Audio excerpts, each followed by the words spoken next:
What's up, everybody? Good morning. Welcome to Philly with John Marks on PHLY. As always, brought to you by BetParx. We're live on a Monday morning, Monday, July 21st. As the All-Star break is over, the Phillies are back. There is so much to talk about with your Phillies. Shout out to everybody watching live as they do every morning. So if you're watching this later on in the day, or you're watching live at 8 a.m., Monday through Friday, thank you. Make sure you're commenting, subscribing, liking, getting involved in the conversation as we have our chatters that join us every single day. Morning to K-Red. Good morning to everybody else out there. We appreciate you. Thanks for tuning in. It was really, like, even to start the show, I don't even know, like, not even going to talk about the games as much as we are all the other stuff surrounding them. But the Phils obviously came out. Really, some concern about Ranger Suarez coming up here in a second, because not a great first outing after the All-Star break. His velocity is down, but we're approaching the trade deadline, and we all know the Phillies have real needs. And for all the talk about we need an outfielder, we need a center fielder, we need a left fielder, the Phillies really, really need to shore up their bullpen. And that's what you saw yesterday, as according to reports, David Robertson signed by the Phillies. Yes, a return to Philadelphia for David Robertson. He was with them the World Series year. He actually saved the game in the World Series. It was out of baseball up until right now. If you remember earlier in the season, maybe like a month or so ago, there was reports out there that he was interested in joining a club, but he wanted $16 million a year or something like that, prorated, obviously, but he was looking for big money. And it just, like, 40 years old, Robertson seemed like he was very comfortable biding his time and waiting a little bit, and then doing a Pedro Martinez, if you remember what Pedro did with the Phillies in 2009, and he joined the team for the stretch run. Well, that's what Robertson has done, as he is signing with the Phillies. He'll make $5 million for the rest of the season. It's a $16 million contract, prorated. He'll make approximately $5,000 for the rest of the season. This is according to ESPN's Jeff Passan. The deal is pending a physical. Robertson was with the Rangers last year, 3-4, 3.00 ERA. He had 72 innings over 68 appearances, striking out 99 and walking 27. It was pretty apparent to me that this was going to be an unpopular signing, and we'll see how people feel about it. But initially it was Robertson, because he wasn't well liked here. He had the injury, he didn't pitch at all, and then he came back, and like, he pitched well, but I think people have memories of him not pitching well more than pitching well. At this point in the offseason, or excuse me, at this point in the season, and we talked about how there's 10 days to go to the trade deadline. David Robertson signing with the Phillies, there's a couple different thoughts on it. I think it's a good move. For $5 million, it doesn't cost you anything more than salary, and it may cost you more than $5 million. Or it will, because of the luxury tax stuff, but it doesn't cost you anything. It doesn't cost you prospects. And, like, guess what? He's pretty good, right? You look at those strikeout numbers, you look at what he did last year. If you can get to David Robertson from last year in Texas, this is a great signing. He misses bats. He's a veteran reliever. Now, I'm not telling you I'm the biggest David Robertson fan, and this doesn't solve anything. And this doesn't, I don't necessarily want him to be your closer. He might end up being your closer, depending what else they do at the trade deadline. This makes your bullpen better. This makes your bullpen much better. Can't be the only move, but when you look at the market, the trade deadline, we talked about this a lot last week, the number of teams that are still in the hunt, still in the wild card hunt. So there's not going to be as many relievers, players, whatever, on the market. So think about it, supply and demand. If the supply is short and the demand is great, every team needs bullpen help. So supply and demand, not a lot of players, a lot of demand for players. The price tag goes through the roof. So this signing of David Robertson, I don't know if the Phillies have been banking on this or counting on this as one of the moves, but it shows you what Dave Dombrowski and the Phillies think about the market at the trade deadline, that it's going to be very expensive and there aren't going to be a lot of impact arms. Sure, you can go out there and trade for a guy that like a 4 ERA or a guy that's going to pitch the 6th or the 7th inning. That's not what this team needs. This team needs impact back of the bullpen, high leverage arms. And Robertson, for what's on the market and what's available, is that guy. He is, even at 40 years old. The fact he hasn't pitched this season, it's going to be a fresh arm. He didn't show any signs of last year of not having stuff or not having velocity or anything like that. He recently threw. Apparently, he looked very good, according to everything that I've read. He looked very good when he threw for teams. I think it was just like a couple days ago. And he was promptly signed by the Phillies. So this is a good move. I understand that there's going to be a lot of fans out there, in particular social media fans, that do not like this move. This is a very good move by Dave Dombrowski because they didn't have to trade anything for him. It's just money, and it's another bullpen arm. Now, even if they acquire two more back of the bullpen arms, great. Robertson can pitch the 7th inning or the 8th inning, but it shows you how much it's going to cost. And I don't think the Phillies want to give up a Justin Crawford or a Miller or any of their top prospects for a reliever. Now, if it's a top guy that like a Mason Miller or somebody like that has controllable years, then okay, maybe one of their top prospects, one of their better prospects can be moved.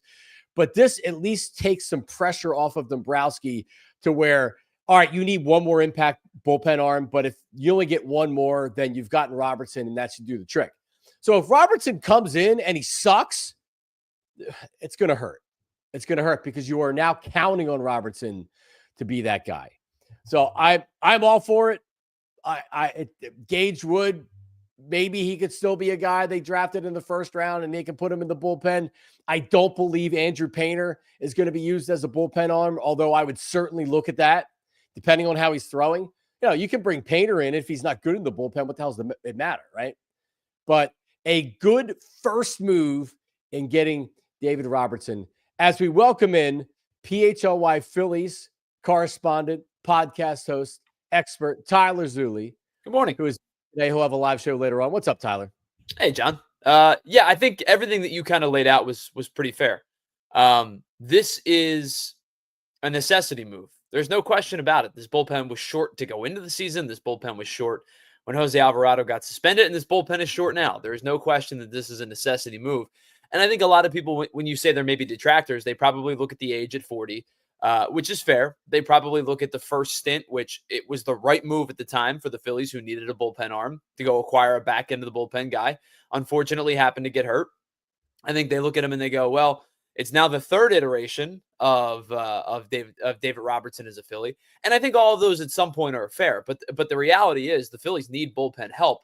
And as you brought up, it's a fresh arm. And this doesn't deter or shouldn't deter them from going and getting at least another high impact arm.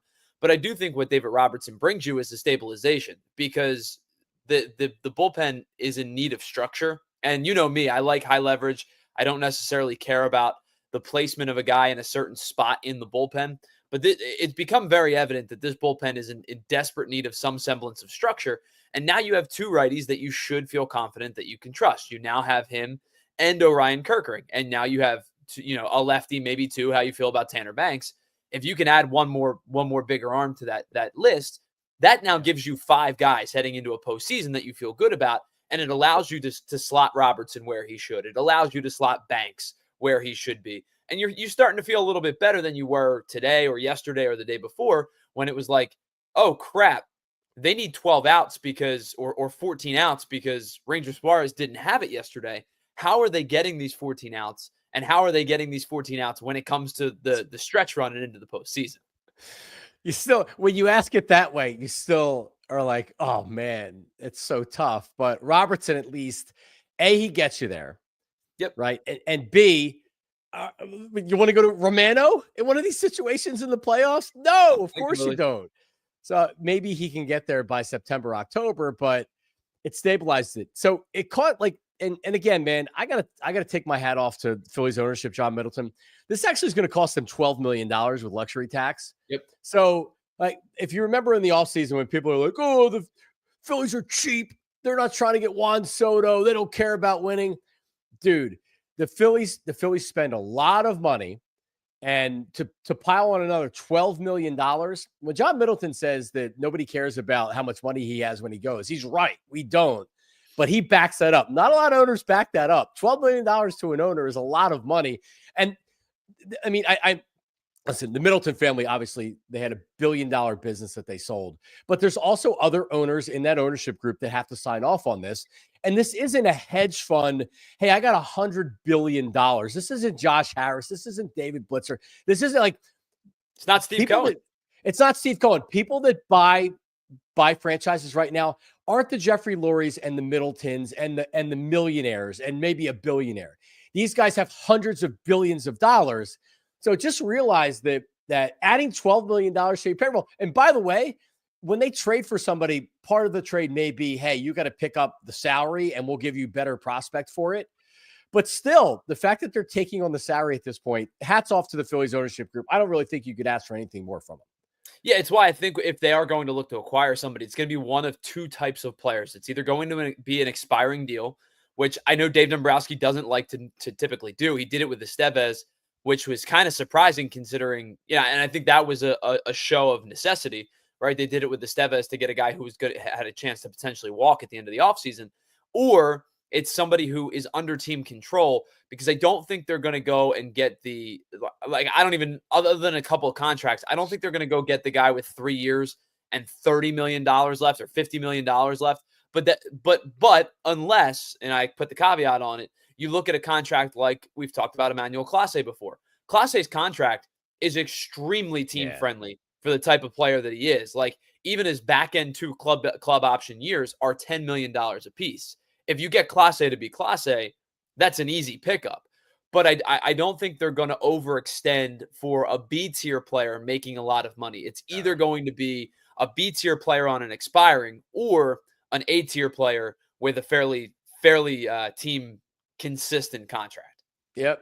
Or we're going to be wondering how the hell they're getting 9, 12 outs in the bullpen, because you can't, unfortunately you can't put the Indians, or excuse me, the Cleveland, what is in their name? Guardians. I can't remember. Guardians. Donald Trump wants everybody to change their names back.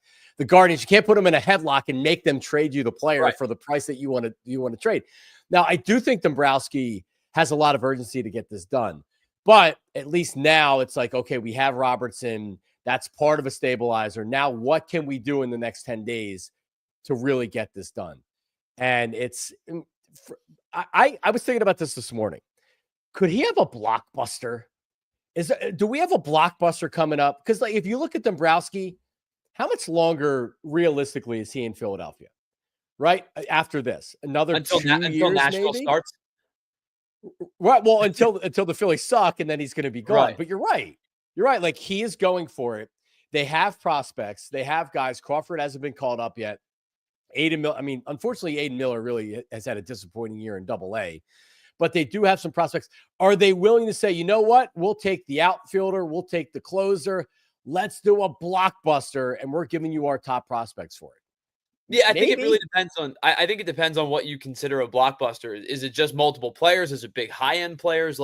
But I do think there is validity to it. I did a show a couple of weeks ago about the 3 prospects that I would not move, and people asked me. They said, "Well, why didn't you include Justin Crawford in that list?" And I said, "I love Justin Crawford. I think Justin Crawford is major league ready right now. Bleep the launch angle stuff. The guy hits 300 plus. Like." You figure out a spot for that type of player. Good athlete, good defender, good base stealer, good hitter, right? It seems to be at least a 3-tool player. Probably could be considered a 4-tool. And if the power never comes, I'm cool with it if he can hit 300.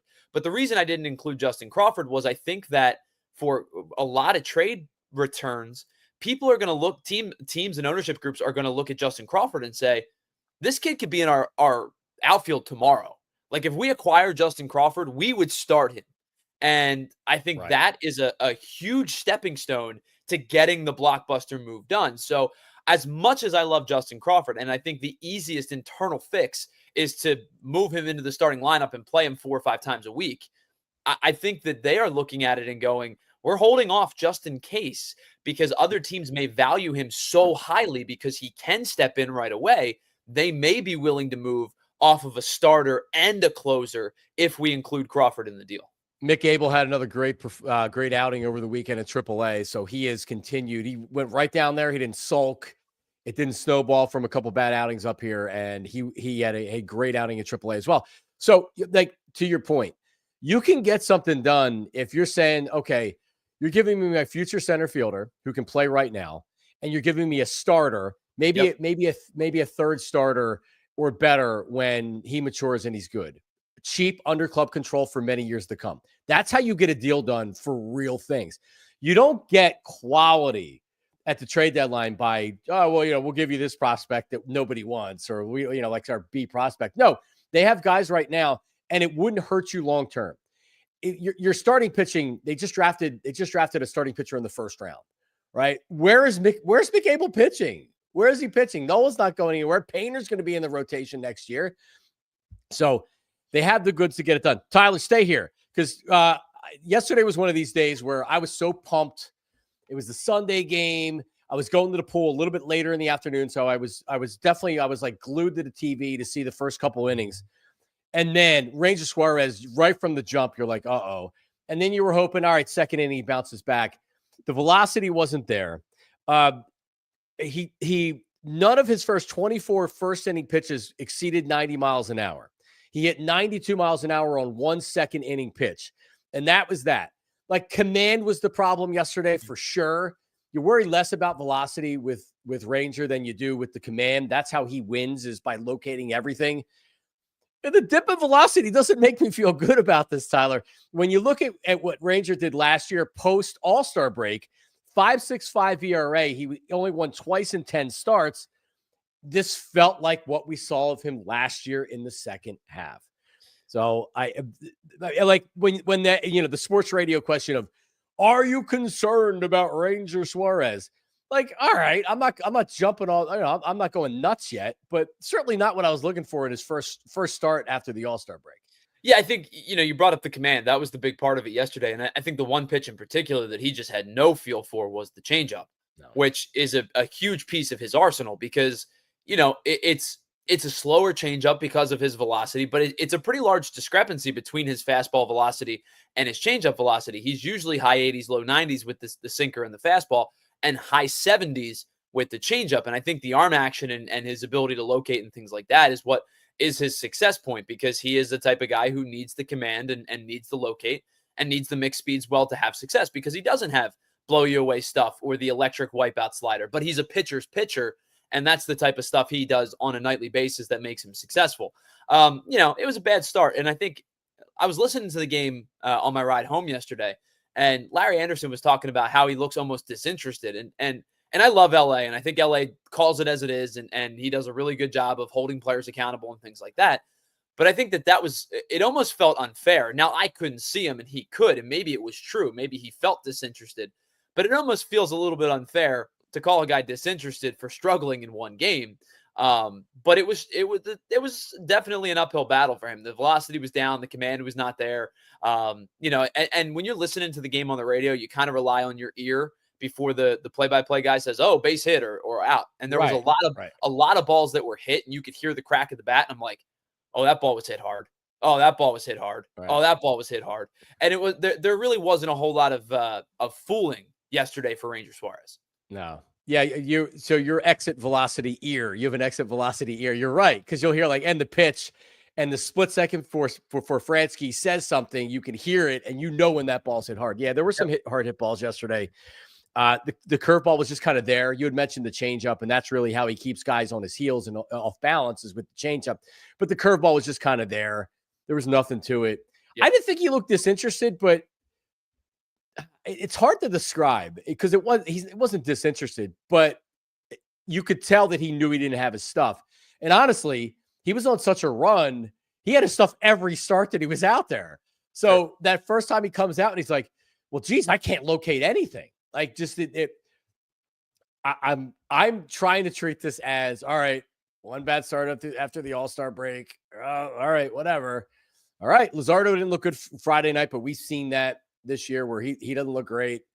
He's pitching in the third game of this series. So, not great from Ranger Suarez. Well, I think the unfortunate part is you come back from the All-Star break and everybody should be fresh and ready to go. But I mean, you needed a lot of innings from your bullpen this weekend. Between Luzardo not getting deep, Walker was kind of expected to not throw a ton of pitches. Like if you get 5 from him, that's a win. It was the start, yeah. And he got hit. And I will say this: the Angels they hit all weekend. Like this is a team that doesn't hit for average, and they hit for average this weekend. They had double-digit hits in all 3 games.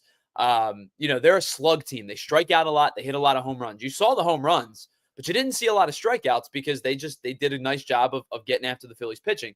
But for a weekend that should have been a fresher weekend, the Phillies bullpen was asked to throw a lot of pitches. All right. Red Sox in town. Coming back, we'll talk. We got more Phillies as Aaron Nola. Could he be back in August? Do we want that? Also, Alec Bohm with an injury. And should we end the kiss cam?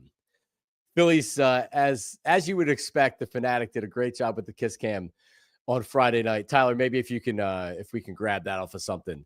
But the kiss cam, should we end it? And a lot more. Philly, John Marks, PHLY. Don't go anywhere. Ace Hardware Home Services. All right, listen. Ace Hardware Home Services, when you have a job, they're bringing what you need. Experience, local plumbers and techs. They handle everything from repairs to seasonal maintenance to installations and upgrades. And they're listening to your goals. They bring understanding, and they know the job isn't completed until you're satisfied. And they're bringing helpful to your home so you can spend more of your time on the projects that really matter to you. So free estimates on equipment installation and replacement with trusted advisors and options that are best suited for your home and for your budget. Ace Hardware Home Services are local. They live and serve in your community, and they're dedicated to keeping your home comfortable. Visit acehardwarehomeservices.com. That's acehardwarehomeservices.com to get started on your next project. Rothman Orthopedics. Let's get back to what you love. It's a Monday. Were you active this weekend? Were you playing golf? Were you playing pickleball? I'm getting pickleball invitations from people, from families. They're like, yeah, our kids, we go here and we play pickleball. Like, pickleball, you want to play pickleball? Are you not doing that because you're in pain? Because of shoulder, elbow, knee, back, hip. Right now, my wife is dealing with a shoulder issue, and it's really bringing her down. Now, she went to Rothman. So I told her, she made an appointment at her primary. I said, what are you doing?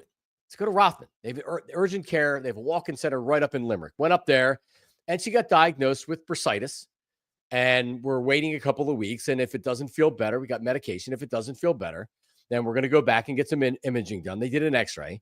Right. But like sometimes you can't do anything about it, and you just have an injury and you got to deal with it. But that's when you go to Rothman. So if you have a nagging injury, obviously, if you have something more serious, RothmanOrtho.com/PHLY. You can schedule an appointment and get more info. RothmanOrtho.com/PHLY. 180 fellowship trained physicians, and they specialize in a certain part of the body. Right. So I mentioned my wife's shoulder, hand, knee, spine, elbow, shoulder, foot and ankle, sports medicine, physical medicine and rehab, trauma and fracture care, oncology. I did my PT at Rothman in Limerick when I had my shoulder injury. They're amazing. 30-plus convenient offices, urgent cares, and walk-in centers, including 3 right here in Philly, Center City, Northeast Philly, and the brand new one at the Navy Yard in South Philly. That's right. Full spectrum of orthopedic care from diagnosis to discharge. They provide their patients with every service and procedure necessary. You don't have to go anywhere else. Everything's right there. X-rays, MRIs, physical therapy, bracing, and more. RothmanOrtho.com/PHLY. RothmanOrtho.com/PHLY. Hooah. All right, we're back. Philly with John Marks on a beautiful Monday morning in July. It's like summer goes by fast, especially when you have kids. They get done school and you're like, oh my God, it's beginning of June. What am I going to do? Then you go on vacation. Now it's like my kids are back in school in just over a month because they start, towards the end of August. So softball camp this week and another camp next week and then another camp the week after that. So I'm going to be doing a lot of driving the kids around to camp and picking them up from camp over the next couple of weeks. All right. So Alec Bohm placed on the 10-day injured list with a fractured rib. He tweaked it, aggravated the injury Friday against the Angels. Now, this dates back to prior to the All-Star break, where he got an X-ray and it didn't show anything. And so he tried to play through it, but then I think it was one of these things where it probably was bothering him. And then he swung it and boom, he's like, ugh. So 4 weeks, maybe 2 weeks, 3 weeks. They don't really know yet. They're going to have to see, but he goes on the IL. I think this is actually, I'll say a good thing for the Phillies. And here's why, because in the offseason, they were eager to move on from Alec Bohm for the right price. And the right price was not met. So they kept him because he's a pretty good value at the money that he makes. And Alec Bohm is a good player. He's not a great player. He's not a terrible player. Alec Bohm is a good player. He's a productive player. He doesn't have a ton of power for playing a corner spot, but like Alec Bohm is fine. But now you get to find out a little bit more about Otto Kemp. Now you can see if Edmundo Sosa can play a little bit more on a regular basis at third base. And here's what else you get. You get his bat in the lineup. I was calling on this. We were talking about this last week during the All-Star break. Hasn't he earned more at bats?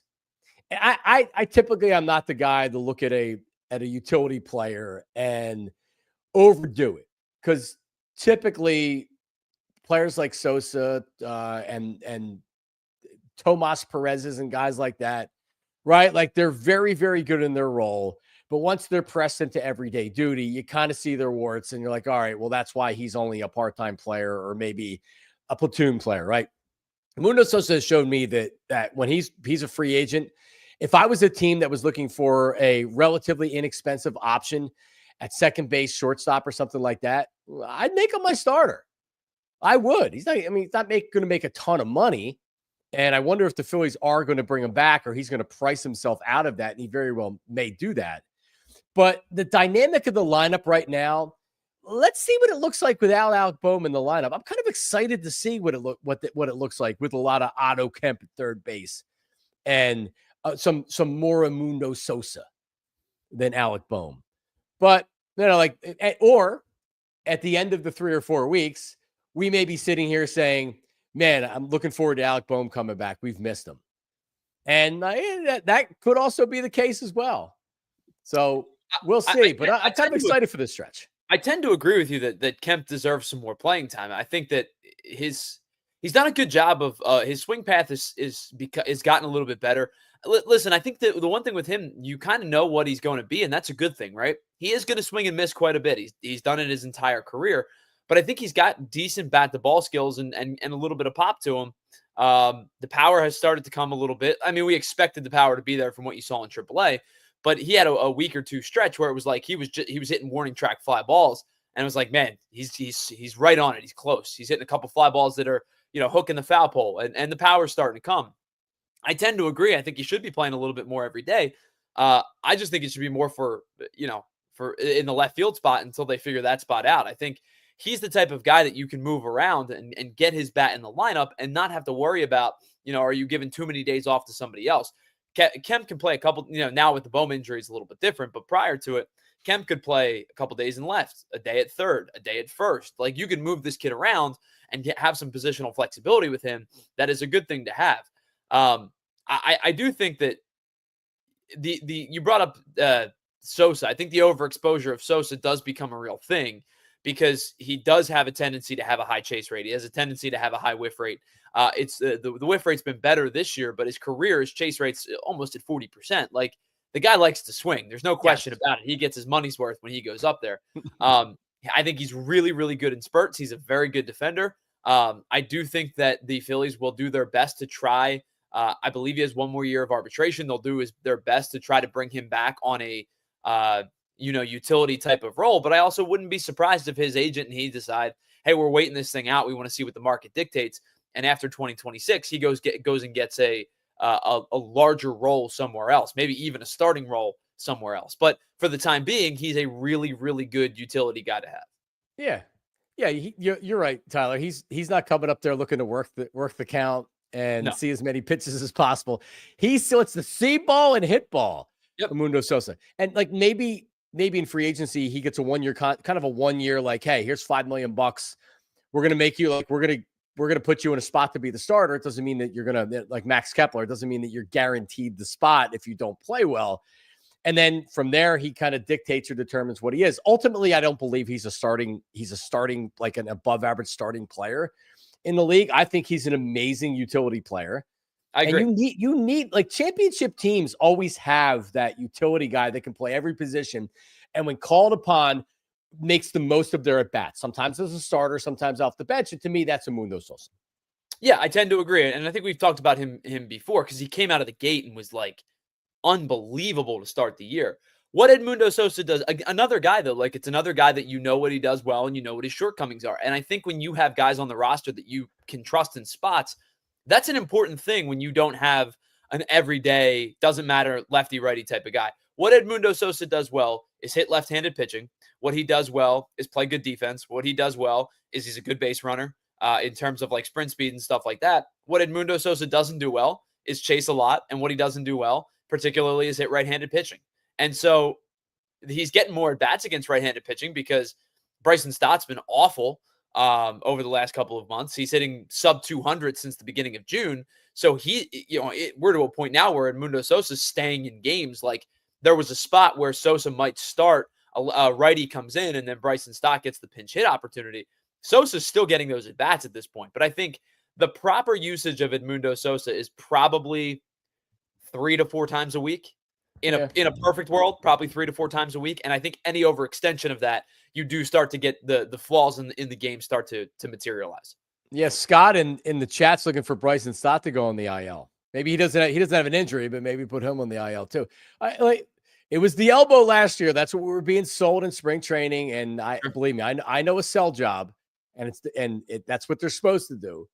And Stott never made excuses with the elbow or whatever. But I think you're kind of seeing what Stott is at this point. Aaron Nola is also working his way back. I know Phillies fans are probably very excited with that. But Rob Thompson had said yesterday that Nola, through a live bullpen session, he looked very good through 34 pitches over 2 innings. Command was really good. Curveball was really good, according to Rob Thompson. So he's going to have a bullpen session on Monday or Tuesday, so today or tomorrow. And if all goes well, then he can kind of probably do it again. And then, he's probably going to do some rehab starts, and he could be back in August. So I'll say this because I don't know if I'm public enemy number one when it comes to being an Aaron Nola detractor, because I'm not really a detractor. I've always thought that the contract was a bad contract. But believe it or not, Aaron Nola, with this extended rest, get him healthy, he probably is going to help the team in the last 6 weeks of the season, last month of the season. I like Taijuan Walker. He's fine as your 5th starter. Jesus Luzardo is somewhat worrisome. And anytime Ranger Suarez isn't throwing the ball 90 miles an hour in the first inning that he comes out there, you're worried that there's something going on with him. So at least you do have another quality, reliable in previous years arm like Aaron Nola coming back. Now, if Nola comes back and he's getting shelled all over the place again, I obviously will feel different. But it's actually a good thing that Aaron Nola is progressing and has a chance to come back. Because if you look at the rotation in the playoffs. Zach Wheeler, Ranger Suarez, as long as he's not injured or he doesn't fall off the map. Chris Sanchez, obviously. And now I think you have to question whether or not Luzardo is your 4th best starter if Aaron Nola comes back and Nola is good. I don't know. We'll see. Obviously, a lot of this dictates what Aaron Nola looks like when he comes back. But Luzardo is starting to pitch his way out, or at least get you thinking, especially because that puts 3 left-handed starters, which unless they split them up somehow, right in a row. So you'd have 3 lefty starters, which is very unusual to have. Now, it can help you depending on the matchup and who you're playing in the playoffs. If you have a left-handed heavy starting lineup for a team, then it's like, that's big-time trouble. But if they're right-handed heavy, and we mentioned Ranger, if he can't drop that changeup on the right-handed hitters, that's trouble. So, like, Aaron Nola with the potential of him coming back ain't a bad thing. So we'll see where it goes from here. So, well, first of all, John, you're not the biggest detractor of Aaron Nola because Pat Egan is the biggest Aaron Nola hater on the planet. But yeah. I will say this: you bring up the 3 lefties in a row, and I think it has some validity to it. The one guy that doesn't bother me when it comes to facing right-handed hitters is Christopher Sanchez. because the changeup is the ultimate right-handed neutralizer and it's his best pitch. And he's been doing it for 2 years now. So I have no questions about him going up against a right-handed heavy lineup and having success. The thing with Luzardo versus the Nola conversation, first of all, I don't know what Nola is going to look like when he comes back. But I do know this. I think if you're talking about floor versus ceiling, I'm looking for the upside, if the potential to go out and toss me 7 shutout innings when it matters the most. The answer is Jesus Luzardo. And I don't think there's any question about it right this minute or this season. We've seen him do it. His starts against good teams have been real. He's had good starts against the Cubs, the Mets, the Dodgers, the Giants. Like, he's pitched well. But also he's had some clunkers in there. There's no question about that either.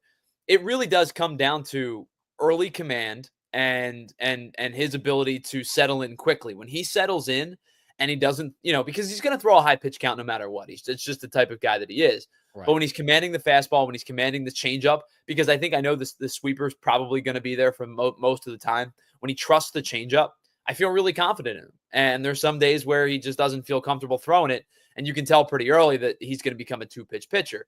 That to me is the reason as to why I think if he's going to become a 2-pitch pitcher, that's the guy that ends up getting sent to the bullpen in the postseason, because of the fact that if he's going to give you an inning or 2, I think that he can live off fastball sweeper or fastball changeup. Yeah. You can't do it for 6. But when he's got all 3 or 4, if the slider's in there too, that's the guy that I feel like, man, this guy could neutralize a lineup for 6 innings. Yeah, no doubt. And he could also give up 7 earned runs in 3 innings. Well, and so could Aaron Nola too. It'll just be interesting to see how this all plays out, because if you remember, whenever ESPN.com did that article where they're like mid-season before the All-Star break, like Cy Young, Jesus Luzardo, and the very next start was when he gave up the 11 runs or whatever. And like, he's been kind of hit or miss since then. And he was missed on Friday night. So you hope he's hit. But if we're complaining about the 4th starter in a playoff series, I think we're in pretty good shape. Well, and here's the thing too with Luzardo. Like, if the Phillies end up playing in a wild card round and they need all 3 starters, they need Wheeler, Sanchez, and Suarez to win a series. Like, I would obviously you want the guy that's, potentially going to win the Cy Young starting game 1 of a DS. But in terms of like, okay, Jesus Luzardo is going to start game 1 of the NLDS, and then you'll turn it back over to Wheeler at the top for game 2. I have a lot of confidence that they're going to be able to survive that. And I don't even know if I should use the word survive, because he could give you a stellar outing. So, heading into a DS, even if you have to play all 3 games in the wild card round, I think having Luzardo start game 1, like, it's not a bad thing to have. It's just, I think he's made himself the 4th starter, as opposed to the number 2 that he was early in the year. Exactly. All right. Where do you stand on the kiss cam before all this happened with the CEO? Where do you stand? First of all, have you ever been on a kiss cam? Have you ever been on Fanavision at a game? I think once when we were kids at the vet. So not since it's been Citizens Bank Park. So when there was 5,000 people at a Phillies game, you were very easy to find if you were doing anything even remotely. We were kids. We went with a big group, and me and my buddies, we were probably, I don't know when the vet closed, 2003. So we must have been like 8 or 9 right before the vet closed. But we were on at the vet. I don't believe I've ever been on at Citizens Bank Park. One time at Citizens Bank Park, I was on Fanavision, but when people are on Fanavision and they don't realize it until like the last second, when they're like, whoa, I didn't even realize it. I was just like, I'm on Fanavision, and I think I was with my buddies. This is going back to the early days of Citizens Bank Park. And all of a sudden it's just like, people are going, wow, like, what's going on? And by the time I looked, we were already off the screen. So I don't know if I look stupid or whatever, but I was on. I just didn't see that I was on. And it wasn't because I was dancing or doing anything. One of my favorite things when people get on the Jumbotron is that they point at the screen, and it's like, you gotta find the camera. If you're gonna look at the screen, you gotta find the camera. It's somewhere in your face, believe me. They're pointing up like this, and they're like, right, that's me. It's like, dude, you're not even that is close. You. Yeah, no, you have to look just like we're looking directly into the camera right now. You have to try to, but people aren't. They're not ready for it. So the astronomer CEO gets caught snuggling with his HR head or whoever she was at the Coldplay concert. He resigned over the weekend. Obviously, it was a really, really bad look. So Friday night, the Phillies do a Coldplay kiss cam. And just like you would expect, it was very good. So they start going to people in the stands for the kiss cam. And then they end it with the fanatic and the fanatic, the girl fanatic. And they reenact what happened with the CEO, and they go scrambling or whatever, and they run away from it. It was very, very funny, as they normally do. And here it is. Here's what transpired on Friday night. Here it is. So, you get the.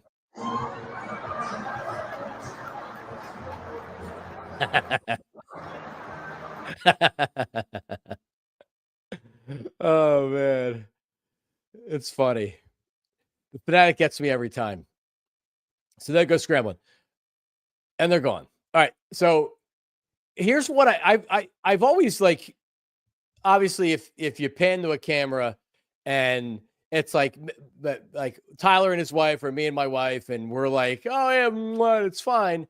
But then sometimes they'll I've seen it where they put it next to two guys because they're trying to be funny, or they put it next to what seems to be a couple. They don't ask these people before they do it, and they put it next to a couple, and they're clearly not comfortable with any of it, right? And by the way, this has nothing to do with this CEO idiot. Screw him. But at some point, isn't somebody going to get sued, right? They go to a kiss cam, they're on the kiss cam, they don't do it, or something like this happens, and then I don't know, something bad happens afterwards. I don't know what bad would happen, but something happens afterwards, and somebody's so embarrassed that they try to, I don't know, commit suicide or something like that. I don't know. All I'm saying is, if you're in a crowd, you obviously know that there's a chance that you're going to get a shot, whether it's on TV or whether you're live. There's a chance that the camera's going to get on you. But the pressure of having to lay a kiss on somebody, I don't know. It's just it's funny and it seems innocent, but I just think at one point it's going to end up coming back to burn them, and you're going to see the end of the kiss cam. So I don't know. Tyler, are you pro or con kiss cam? Because they do it at all the games. Yeah, I think you're right. I think it's probably played out at this point because, if you make somebody uncomfortable, whether it's, we've seen people, I've seen people that have brought signs. There was a guy that brought a sign and he unfurled it, and it's that's my sister or something like that. You know what I mean? It's it makes things very uncomfortable at times. And whether it's, you're sitting next to somebody who you shouldn't be sitting next to in the Coldplay case, or you're sitting next to a friend who is not, maybe it's just a platonic friend, and you make it uncomfortable. I do think it's probably run its course at this point. Yeah, agreed. Because so what I'm guessing is I would actually have to talk to somebody on the inside. I'm sure they're scouting out people, so it's not. I mean, because I think you can kind of tell by body language. If my wife and I went to a Phillies game, we don't look like we're brother and sister, obviously. So it's all right, that's not a sister, but is that a friend or is that whatever, right? So you can try to watch them to see if there's anything romantic going on. But I can assure you, my wife and I aren't kid. We're not on our third date and we're all over each other and we're kissing. Right.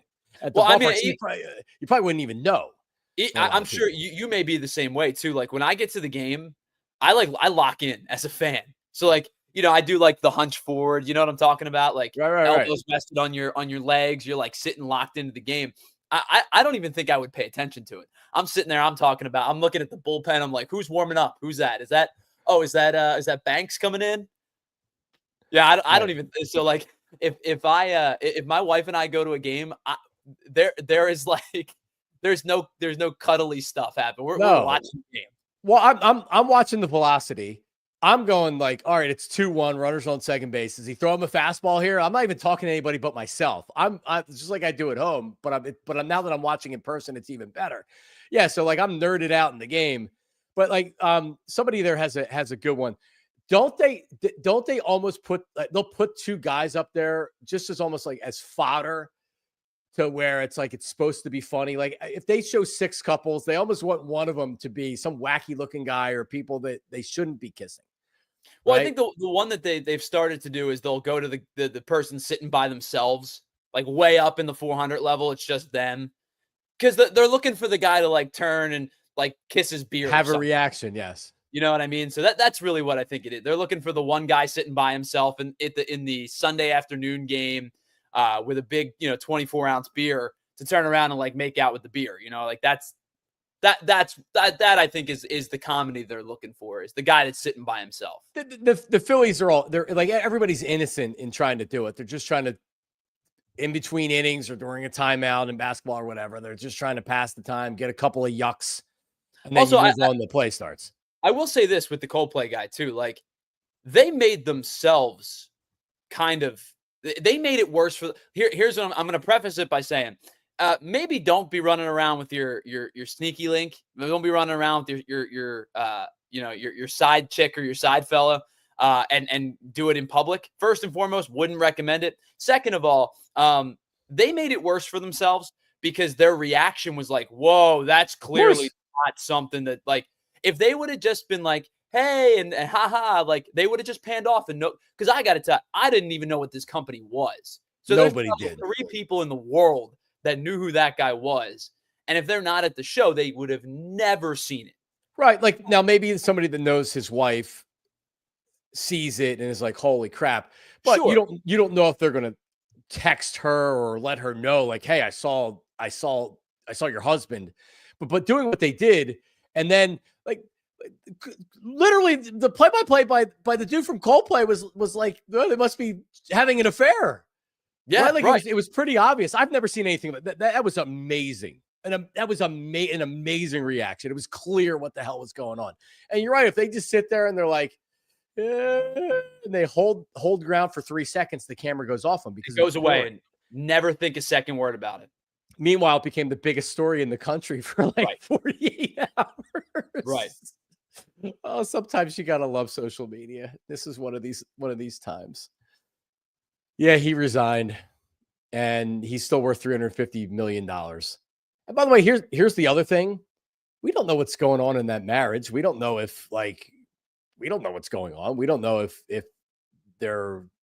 his wife knows that he's seeing somebody else. Maybe the wife's seeing somebody else. I don't know. We don't know what's going on in marriages. You don't know what's going on in their relationship. So like the whole cheating stuff or whatever, a lot of people cheat. So yeah, he's a dirtbag, but I don't know what's going on in their relationship. Who the hell knows what's going on in a relationship? So I don't want to judge him based on that, other than it looks scummy. But his reaction tells you everything you need to know. All right, coming back, BetParx Parlay of the day. Phils and Red Sox have a series as well.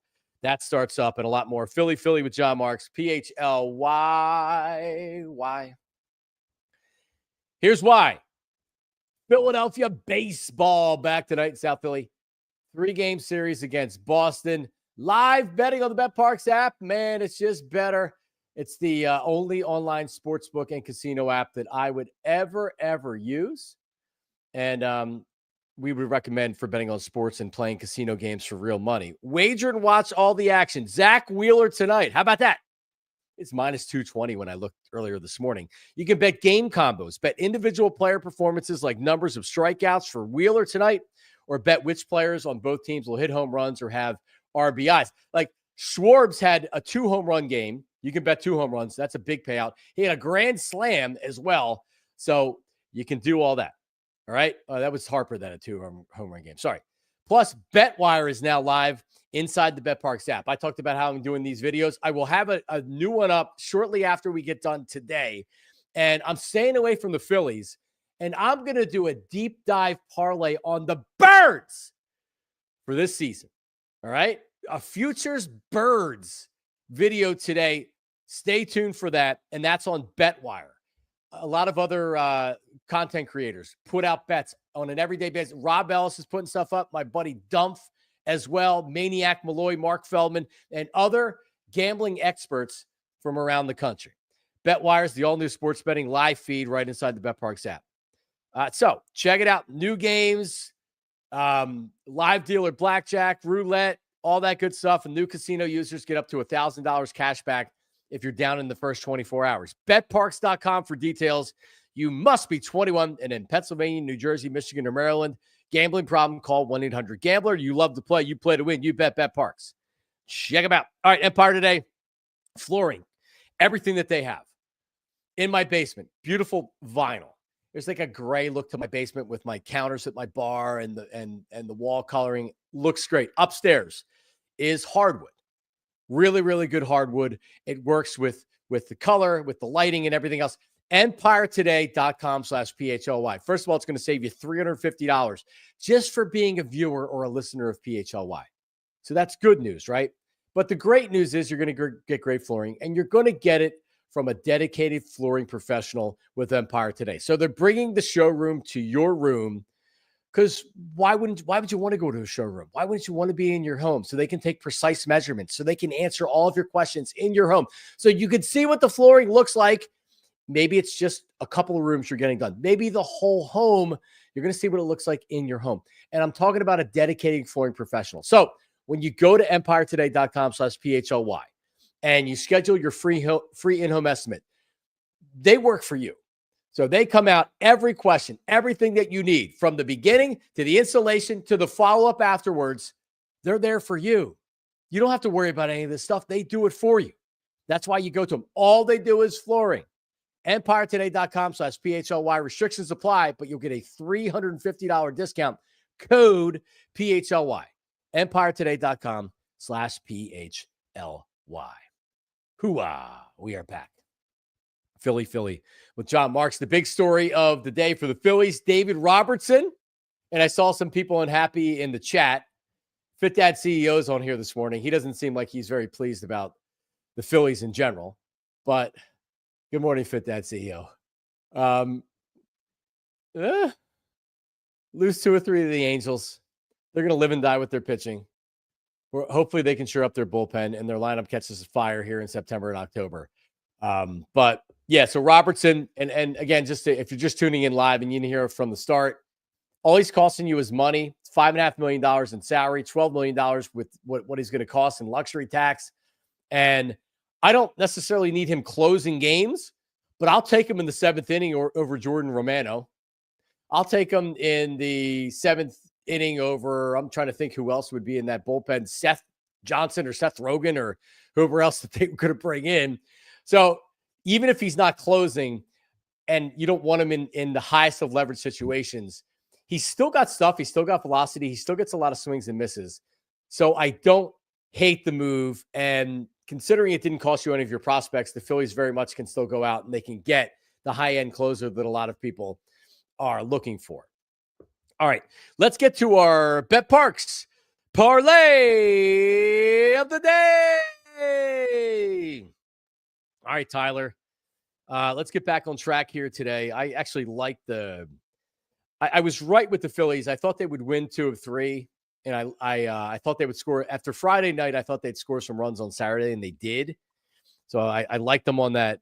I liked them on the over because Taiwan gave up some runs. The Angels gave up some runs. Schwarbaum hit a grand slam. But what do you like today?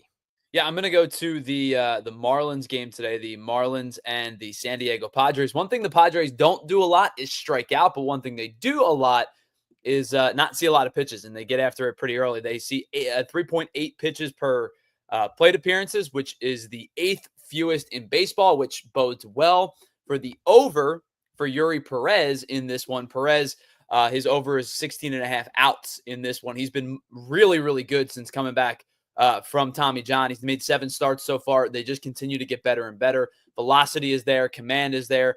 He is kind of an ace in the making, I think, especially as he continues to get back from this injury. I am going to take Yuri Perez over 16.5 outs today against the San Diego Padres at -103. Damn, you took mine. I was going to do that exact bet, Tyler, but you stole it from me. No, it's okay, but all the bets that you do like this seem to win. All right, so I actually like the Phillies on. I'm not going to take the money line because Wheeler's on the mound tonight, and it's -220. Not great value. So I'll take them on the run line at -1.5. So that is a -106. So it's more or less even money. They need to win by 2. I believe they'll do that. Hopefully the bullpen doesn't blow it. But Zach Wheeler, this is the definition of an ace isn't just you're a great pitcher and it's when you lose 2 or 3 and the bullpen's been taxed a little bit over the weekend and you really don't even want to put it in the bullpen's hands. This is one of these outings that the Red Sox just lost 2 or 3 in Chicago, so they come into Philly. This is one of these outings where I think Wheeler comes in and we're looking at a very efficient 7 or 8 innings. So that's what I'm seeing from Zach Wheeler tonight. So I'm comfortable laying the 1.5 to get it down to an almost even money bet. Yeah, you need a stopper, right? You need somebody who's going to go out there and give you probably at least 18 outs, but probably closer to 21 if possible. The Phillies can also actually help themselves and really a lot of other teams at the deadline because Boston's played well over the last couple of months, or the last month or so, I should say, since trading Raffy Devers. But you brought up they lose to Chicago. If the Phillies can help other teams and themselves by taking 2 of 3, I don't think Boston quite knows what it wants to be at the deadline just yet. I think it's a super talented team that has kind of maybe underperformed a little bit so far. They moved Devers. Are they looking to be sellers other than with him? Do they move Chapman? Do they move Bregman? Do they move whoever, right?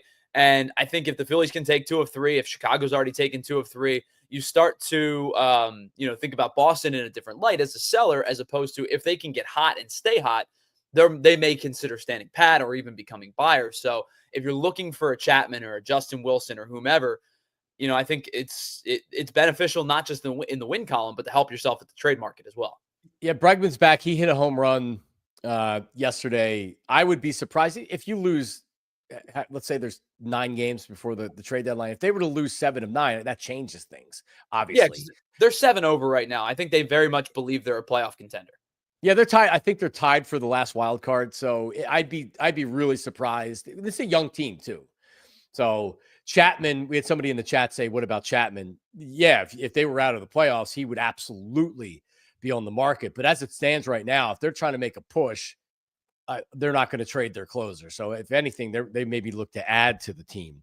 And John, I think that's why it's becoming really, really difficult to determine who is going to buy and who's not. And we used the number 3 games under last week, and it's still an applicable number, right? So like teams that are 3 games under 500 or better, there's 4 in the American League East. There's 3 in the American League Central. There's 4 in the American League West. So like that's 11 of 15 teams right there. You think about 2 in the National League East gets you to 13. Every team except the Pirates, it's another 4. It's 17 in the Central, and then it's every team except the Rockies. So it's 4. It's you're talking about almost 2/3 of the league are hovering around 500 or better. I really have no idea. This could be a relatively quiet trade deadline if teams aren't willing to offer big time pieces to acquire bullpen help or starters. You may end up seeing a relatively quiet trade deadline. There's not going to be enough supply, right? Right. Like the Guardians are considered one of these teams that even if they're right around, they'll sell. But this is typically what they've done. They know when they're really a contender and when they're not. And if you're a team that hasn't been there, like the Red Sox have struggled the last couple of years. So, I mean, and they're 7 games over, so it's a little bit different. But a team that's trying to limp into the playoffs that hasn't made the playoffs in 5 years, they're gonna buy. They want to get in. They don't want to sell. They're trying to make a push. They're trying to do it for their fans. So well, you bring up a team like that. I think that comes to mind probably is the San Francisco Giants, who have not been very good over the last couple of years. I think they're 3 games over 500 or somewhere along that number. Like I would imagine they're trying. They've already acquired Devers. Do they do something else? It's possible, but I would imagine they're going to try to make a push. Toronto is now like 17 games over 500. I don't know where this came from, but they're 58-41. They have like the second best record in baseball, or the third best record in baseball at this point. Toronto is probably going to make a move too, because we talked about at the beginning of the year, like this is the push. This is it for Vladdy and Bichette and all that. They may do the opposite now that they're so far over 500. They may be buyers, and buyers in a big way. Yeah, like blockbuster. Right. Buyer. There we go. All right, if you're watching on TV, slide on over to allphly.com because we're in overtime. Ooh-ah. All right, we are slide on over to Anthony. We are back tomorrow. I am going to put this video out, and we'll talk about it tomorrow. I have a Eagles-centric parlay that I'm putting out there, and it's what I think of what's going to happen this season. It's my prediction. in a three-leg parlay. So we'll talk about that tomorrow. We'll have the Phillies game to talk about and a lots more. Everybody have a great one. And we will see you tomorrow. And appreciate you watching. We're live back 8 o'clock tomorrow. Switch on over to Anthony. He is live right now. See ya. We all silly like the mayor.